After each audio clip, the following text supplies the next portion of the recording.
Welcome to our channel. ఈరోజు మనం ఈ వీడియోలో సంస్కృత విభక్తుల గురించి తెలుసుకుందాము. ఈ విభక్తుల్ని సింపుల్గా మనం ఎలా గుర్తుపెట్టుకోవాలి, ఒక్క పదం గుర్తుపెట్టుకుంటే మనకి 7 ఈ విభక్తుల్ని కూడా మనం రాయొచ్చు.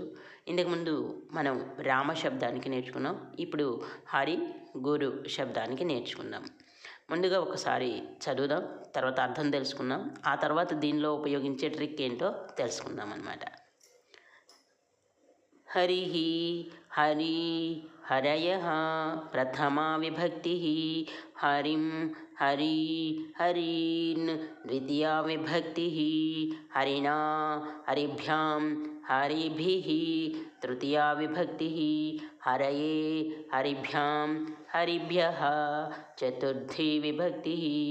హరేః, హరిభ్యాం, హరిభ్యః పంచమీ విభక్తి. హరేః, హర్యోః, హరీణాం షష్ఠీ విభక్తి. హరౌ, హర్యోః, హరిషు సప్తమీ విభక్తి. హే హరే, హే హరి, హే హరయః సంబోధన ప్రథమా విభక్తి. ఇప్పుడు దీని అర్థం కూడా తెలుసుకుందాము. హరిహి అంటే హరి, హరిం అంటే హరిని, హరిణా అంటే హరి చేత, హరయే అంటే హరి కొరకు, హరే అంటే హరి వలన, మళ్ళీ హరే రెండిట్లో కూడా వస్తుంది. హరి యొక్క, హరౌ అంటే హరి యందు అనేటటువంటి అర్థాలు వస్తాయి అన్నమాట. దీన్ని బట్టి మనం ద్వివచనం, బహువచనం కూడా మీనింగ్ తెలుసుకోవచ్చు. ఇప్పుడు దీన్ని సింపుల్గా మనం ఎలా గుర్తుపెట్టుకోవాలి అనేది ఒక్క పదం అనుకున్నాము. ఆ పదం ఏదో ఇప్పుడు మనం తెలుసుకుందాము. హిమణాయే ఏహ్ ఏహ్ ఔ, హిమణాయే ఏహ్ ఏహ్ ఔ. ఇక్కడ మనం హి అని పెట్టుకున్నాము. ఇక్కడ హరి, హరిలో ఈ కారం ఉంది కాబట్టి హిమణాయ అని పెట్టుకున్నాం అనమాట. కాబట్టి మనకి ఈ వర్డ్ గుర్తురాగానే ఇది హరి శబ్దము, ఈ కారాంత శబ్దము అనేది మనకు గుర్తొచ్చేస్తుంది. అందుకని ఆ సింబల్గా మనం ఇక్కడ హి పెట్టుకున్నాం. హి అంటే హరిహి, మా అంటే హరిం, నా అంటే హరిణా, ఏ అంటే హరయే, ఏహ్ హరేహ్, మళ్ళీ హరేహ్, ఔ అంటే హరౌ. ఈ పదం గుర్తుపెట్టుకుంటే చివరి హరికి మనం ఇవన్నీ చేస్తే సరిపోతుంది. అయితే 2-3 సార్లు చదువుకుంటే కనుక మనం ఇవన్నీ ఈజీగా గుర్తుపెట్టుకోవచ్చు అనమాట. హిమణాయే ఏహ్ ఏహ్ ఔ అనమాట. అయితే ఇప్పుడు ద్వివచనంలోకి వచ్చేటప్పటికి, మళ్ళీ బహువచనంలోకి వచ్చేటప్పటికి అన్ని విభక్తుల్లో దాదాపు ఒకే రకంగా కూడా ఉండొచ్చు అనమాట. ఎక్కువ పర్సెంట్ కలుస్తాయి. హరి అనేది ప్రథమ ద్వితీయాలో వస్తుంది. హరిభ్యాం అనేది తృతీయ, చతుర్థి, పంచమీలో వస్తుంది. హర్యో అనేది షష్ఠి, సప్తమిలో వస్తుందన్నమాట. ఇక్కడ 2+3+2 అనే ఈ పదం గుర్తుపెట్టుకుంటే మనకి ఈజీగా రాయొచ్చు అనమాట. ఇక్కడ మనకి బహువచనంలో వచ్చేప్పటికి హరయ, హరిహి హరయ, హరిం ఇక్కడ వస్తే ఇక్కడ న వస్తుందన్నమాట. హరీన్, హరిణా, హరిభిహి, హరయే. ఇక్కడ రెండిట్లో కూడా చతుర్థి, పంచమిలో హరిభ్య, హరిభ్య వస్తుంది. హరే షష్ఠిలో హరినాం అనేది బహువచనంలో వస్తుంది. హరౌకి హరిషు అనేది సప్తమిలో వస్తుంది. ఇవి కూడా మీకు పోలికలు తర్వాత గురు శబ్దం చెప్పిన తర్వాత ఈ 2 పోలికలను కూడా మీకు వివరించి చెప్తానన్నమాట. ఇప్పుడు గురు శబ్దాన్ని చూద్దాం. ఉకారాంతః పుంలింగః గురు శబ్దః. గురుః, గురు, గురవః ప్రథమా విభక్తి. గురుం, గురు, గురూన్ ద్వితీయా విభక్తి. గురుణా, గురుభ్యాం, గురుభిః తృతీయా విభక్తి.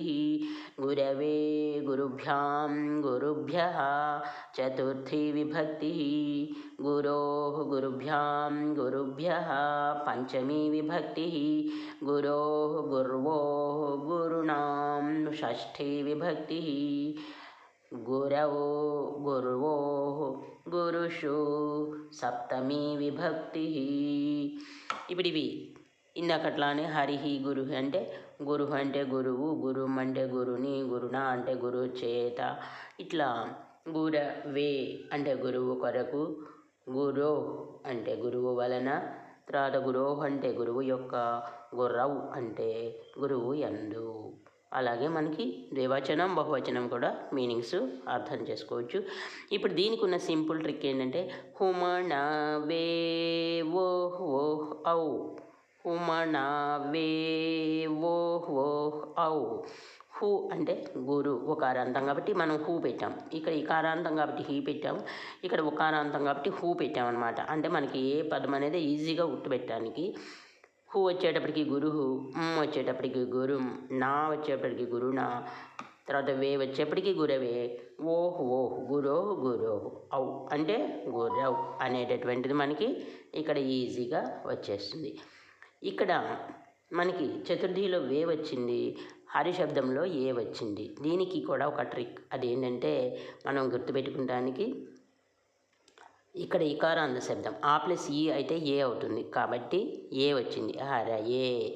ఇక్కడ కూడా మనకి హరయౌ, హరయహ అని వచ్చింది.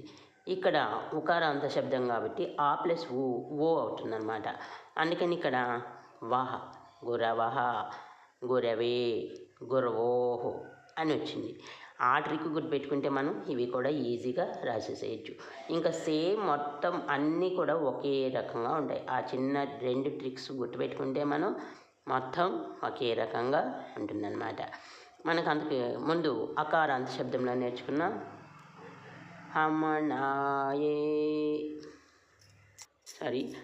హమయేనా ఆయతస్యే.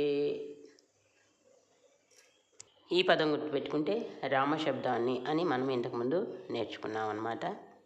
ఇప్పుడు మనకి అకారాంత శబ్దాలు 3 అయిపోయినాయి కాబట్టి దీన్ని బట్టి మనం నపుంసకలింగ శబ్దాలు కూడా సేమ్ యాజ్ టీజ్గా ఉంటాయి. ప్రథమ ద్వితీయ ఒక రకంగా ఉంటాయి. మిగిలినవన్నీ కూడా పుంలింగ శబ్దాలు ఎలా ఉంటాయో జ్ఞాన శబ్దం నపుంసకలింగాలు కానీ అన్నీ ఒకే రకంగా ఉంటాయన్నమాట. ఈ వీడియో నచ్చితే లైక్ చేయండి, అలాగే షేర్ చేయండి. ఇంకొక వీడియోలో మనం స్త్రీలింగ శబ్దాలతో కలుద్దాం. ధన్యవాదాలు.